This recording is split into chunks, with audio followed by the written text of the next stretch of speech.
Hi everyone, Kevin Clark here for Clarion Energy. Today is June 30th, meaning we're right on the doorstep of July and inching ever closer to the U.S. Treasury Department issuing guidelines for the IRA's clean hydrogen production tax credit. That development is expected in August. We know that clean hydrogen is seen as essential for decarbonizing difficult-to-abate sectors of the U.S. economy, such as heavy-duty manufacturing, chemical production, and transportation. Hydrogen can also help decarbonize the power sector through combustion and natural gas-fired engines or turbines. As for the tax credit, developers eagerly await Treasury's guidelines so they can pencil out their clean hydrogen-producing projects. For more perspective on this issue, I'd like to welcome Ben King, Associate Director with Rhodium Group's Energy and Climate Practice. Ben, it's so good to have you. Let's start broadly. What is at stake here with the U.S. Treasury's guidance of the clean hydrogen PTC rules? Why is it so important to get this right? Yeah, thanks very much for having me, Kevin. I think you hit the nail on the head in your intro with regard to the importance of clean hydrogen. It can play an important role in some of these sectors, driving down greenhouse gas emissions, replacing more polluting fuels. But that can only be the case if the hydrogen that's being used there is actually clean, right? Is actually yielding reductions in greenhouse gas emissions. That's the central tension here with what Treasury is trying to do. We use about 10 million metric tons of hydrogen a year, give or take. That results in about 100 million metric tons of greenhouse gas emissions going into the atmosphere right now. A natural first place to start is working on reducing the emissions from that hydrogen, and then as you've said, transportation, potentially parts of industry, places like that can be really helpful places for emissions reductions from hydrogen as well. In regard to these rules, the Treasury will need to determine how to account for the emissions from electricity generation used to make electrolytic hydrogen. How can it navigate the balance of reducing emissions with jumpstarting the clean hydrogen industry? That's kind of the big question, isn't it? Yeah, that's one of the key questions here. It's worth saying at the top here, just so that we're level setting, green hydrogen, electrolytic hydrogen, it's called lots of different things, is produced by using large amounts of electricity to produce hydrogen, right? It's kind of not the most efficient process in the world. It takes a lot of electricity to produce a little bit of hydrogen. And so that's why IRS and others are concerned about ensuring that the sourcing of that electricity is such that it's not resulting in major increases in emissions on the grid, and thereby increases of emissions from producing that hydrogen. There are three important concepts here when it comes to determining these guidelines: additionality, deliverability, and time matching. Would you be able to go over each one and provide some hypothetical examples for us? Sure, yeah. So, for electrolytic hydrogen or green hydrogen, the first sort of principle is you don't want to cause any increase in generation from fossil-fired generators on the grid, right? If you're doing that, it doesn't take very much sort of fossil generation in your mix to ultimately result in production emissions of electrolytic hydrogen that's actually dirtier than the current steam methane reformed produced hydrogen, right? So that's sort of what these three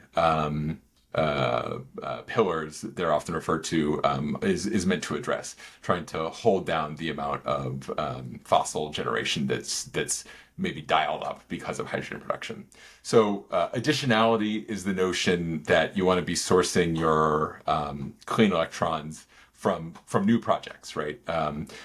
If you, as a simple example, if you've got a wind farm or a nuclear plant or something that's already part of the grid mix, if you siphon off some of those electrons and use that to produce hydrogen, then it's likely that some amount of the generation that's coming back in to fill back in for that electricity that you're using to make hydrogen is going to be powered by fossil fuels, right? And so, again, back to first principles, you want to try to avoid that.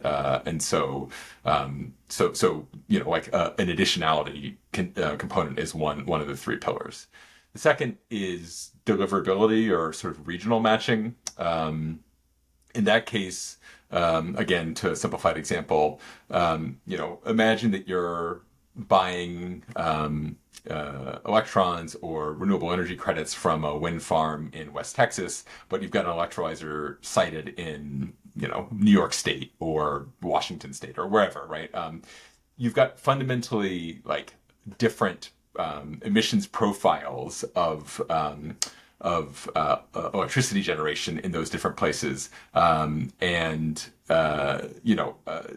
not really a connection between where you're generating the electricity, where you're consuming it, and so again, it could lead to a situation where you're increasing fossil generation in regions where you're adding demand from electrolyzers without really offsetting that by putting lots of additional clean electrons onto the grid. And then the last piece, maybe the most contentious, is this question about temporal matching or time matching. It's a question of, we've seen arguments on one side saying you need to go sort of like an hourly match. So for every electron that's going into your electrolyzer, you're demonstrating that you're putting an additional regionally matched electron onto the grid at the exact same hour, right? That's giving you the highest degree of confidence that your electricity consumption powering your electrolyzer is not leading to increases in fossil generation. The flip side to that is sort of annual matching, where you look across an entire year period and sum up the amount of electricity that you use in your electrolyzer, demonstrate that you've offset that with an equivalent amount of clean generation fed into the grid, and say that's sort of like sufficient. And we can dig in more into that because there's some dynamics underpinning that as well. Well, how does hourly matching compare with annual time matching when it comes to the amount of emissions created? Yeah. The short answer is it depends from region to region and from exactly how you run your electrolyzer. But like I said, hourly matching gives you the highest degree of confidence that you're not causing more emissions on the grid.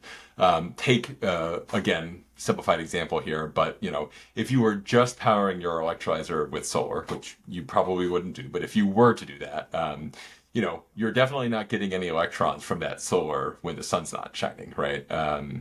If you're running your electrolyzer, at midnight when the sun's not shining, you're definitely leading to some amount of increase in fossil generation in that hour that you're demanding electrons to power your electrolyzer. Now, you're also probably putting more electrons onto the grid than you're using in certain hours, and so to some degree that balances out. It really depends on the region, what resource you're drawing from, and so forth. But again, to first principle at least, hourly matching gives you more confidence that you're not resulting in major increases in fossil generation on the grid. Now, this is a short form interview, so we won't be able to go through all the proposals that have been put out there in extensive detail, but take us through the landscape, if you would. Who are some of the players that are proposing stricter emission accounting rules, and who wants looser? Yeah. On the stricter side, so that would be, arguing for full additionality, as close to regional matching as you can get, and getting to hourly matching as soon as possible. You're seeing that argument coming from environmental groups and from energy modelers, and from a handful of sort of leading electrolytic hydrogen producers who think that they have a business model that works under that environment. The flip side are, folks arguing, in general, there's reasonable consensus around regionality, regional matching, and for the most part on additionality, there are some utilities that have been arguing that additionality isn't as critical. But you've seen mainly some of the larger renewable energy developers, as well as some of the larger utilities, who have been arguing in favor of starting with annual matching and then sort of like someday down the line shifting to hourly matching. There are some examples of hourly matching models out there. Where is that taking place? And how long could it take to set something like that up for clean hydrogen emissions accounting? Yeah. So there's two real issues that come up around hourly matching. One is in some cases the cost of the electricity can be higher if you're matching on an hourly basis.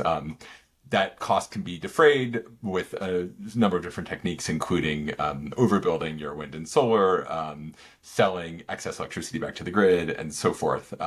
That works in some regions, works less well in other regions. So the cost of the hourly matching is one piece, but as you're alluding to, another important piece is, can you actually demonstrate hourly matching? Today, there's only a handful of systems that allow for demonstration of hourly matching. One is deployed in the PJM market, one of the largest market for electricity, wholesale market for electricity in the country.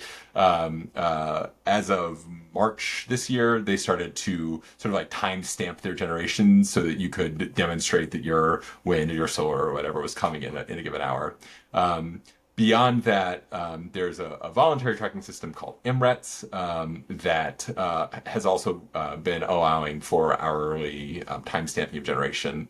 That system is available almost nationally, I think, at this point, but hasn't been used in regulatory settings in the past. So it hasn't necessarily been used nationally, at least, to demonstrate compliance with state renewable portfolio standards or other regulatory settings.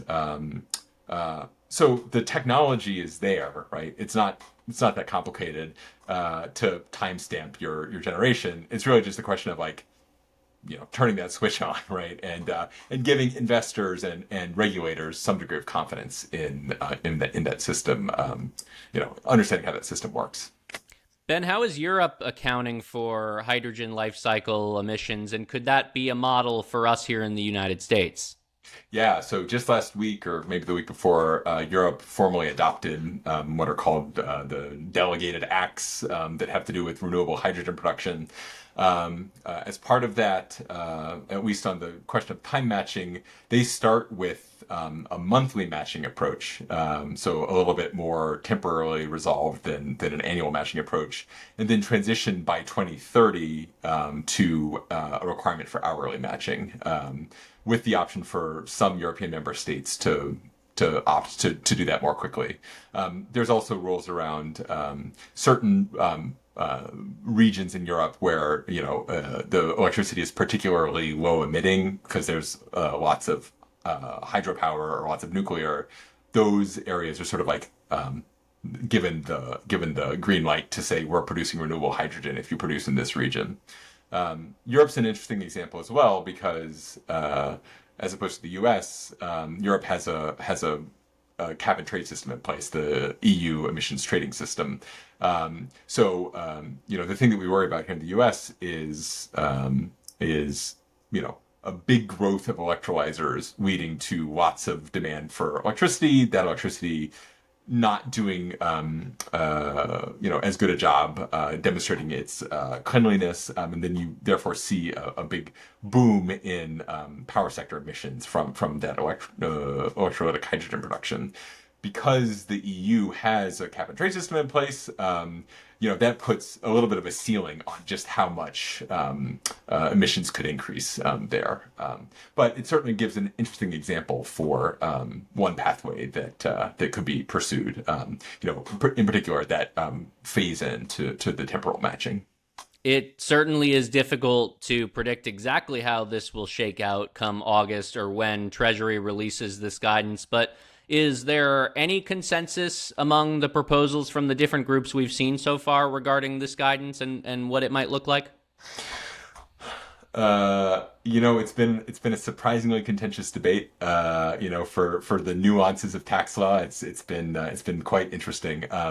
In general, it seems like most groups have reached consensus at least around sort of like the regionality component, and I'd say the majority of groups also are bought in on additionality. So we've seen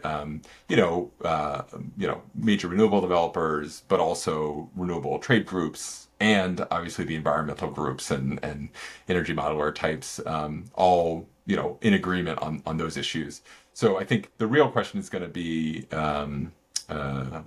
where Treasury winds up on the question of temporal matching and some other fun nuances of tax law around interactions with other credits and additionality and pieces like that. But yeah, that's where it seems like we're going to land.